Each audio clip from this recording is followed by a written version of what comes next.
നിങ്ങൾ ഇന്ത്യൻ സാമ്പത്തിക വിപണിയിലെ ഈ തീപ്പൊരി കണ്ടോ? കഴിഞ്ഞ ഒരാഴ്ചത്തെ കണക്കുകൾ നിഫ്റ്റി ഡിഫൻസ് ഇൻഡെക്സ് 5% മുകളിലേക്ക്. ഇതെന്താണ് ഓഹരി വിപണിയിലെ പുതിയ ട്രെൻഡ്? എന്താണ് ഇത് അർത്ഥമാക്കുന്നത്? ഇന്ത്യൻ പ്രതിരോധ കമ്പനികൾ എങ്ങനെയാണ് സാമ്പത്തിക മേഖലയിൽ ഇത്രയധികം സ്വാധീനമുണ്ടാക്കിയത്? എന്താണ് ഈ കമ്പനികൾ ചെയ്യുന്നത്? കേവലം ആയുധ നിർമ്മാണം മാത്രമാണോ?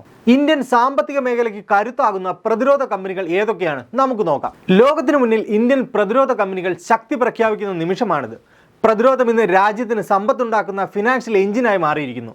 അവർ വിദേശത്ത് നിന്ന് പണം വാരിക്കൂട്ടുകയാണ്. കഴിഞ്ഞ പാദത്തിൽ ചെന്നൈ ആസ്ഥാനമുള്ള ഡാറ്റ പാറ്റേൺസ് എന്ന പ്രതിരോധ കമ്പനി വരുമാനത്തിൽ 238% വളർച്ച നേടി.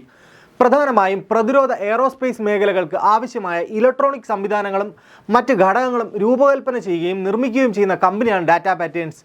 സ്വന്തം രാജ്യത്തിനു വേണ്ടി ആയുധങ്ങൾ നിർമ്മിക്കുക മാത്രമല്ല, യൂറോപ്പിലേക്ക് റഡാറുകൾ കയറ്റി അയച്ചുകൊണ്ട് അവർ ചരിത്രം കുറിച്ചു. പാരാസ് ഡിഫൻസ് ആണ് നമ്മുടെ പ്രതിരോധ മേഖലയിലൂടെ സാമ്പത്തിക രംഗത്തിനും വലിയ സംഭാവന നൽകിയ മറ്റൊരു ആയുധ നിർമ്മാണ കമ്പനി. ഡ്രോൺ ആക്രമണങ്ങളെ തടയാൻ കൗണ്ടർ ഡ്രോൺ സംവിധാനങ്ങൾ ഉണ്ടാക്കുന്നത് അവരാണ്. 673.6 കോടിയുടെ ശക്തമായ ഓർഡർ ബുക്ക് ഇപ്പോൾ തന്നെ കമ്പനിക്കുണ്ട്. ഗവൺമെന്റിൽ നിന്നുള്ള ഓർഡറുകളായതിനാൽ തന്നെ വിശ്വസ്തതയും സ്ഥിരതയും ഏറെയാണ്. അതിനാൽ തന്നെയാണ് നിക്ഷേപകർ കമ്പനിയിൽ വിശ്വസിച്ച് നിക്ഷേപങ്ങൾ നടത്തുന്നതും കമ്പനിയുടെ ലാഭവിഹിതം 53% വർദ്ധിച്ചതും.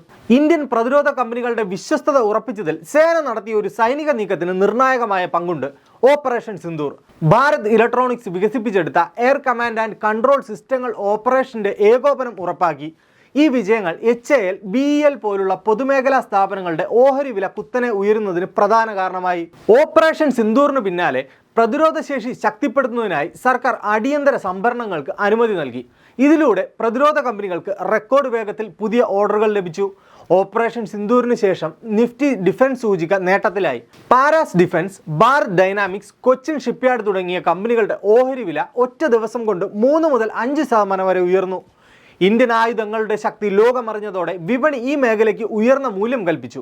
ഇന്ത്യൻ ഡിഫൻസ് കമ്പനികൾ ഇപ്പോൾ നഷ്ടക്കച്ചവടം ചെയ്യുന്നവരല്ല, മറിച്ച് അവ രാജ്യത്തിൻ്റെ വരുമാന സ്രോതസ്സാണ്. ഓർക്കുക, ഒരു കാലത്ത് നാം ലോകത്തിലെ ഏറ്റവും വലിയ ആയുധ ഇറക്കുമതിക്കാരായിരുന്നു. ഇന്ന് നമ്മൾ ചരിത്രം തിരുത്തിയെഴുതിയിരിക്കുന്നു. ആയുധം വാങ്ങുന്നതിൽ ചരിത്രപരമായ കുറവുണ്ടായി.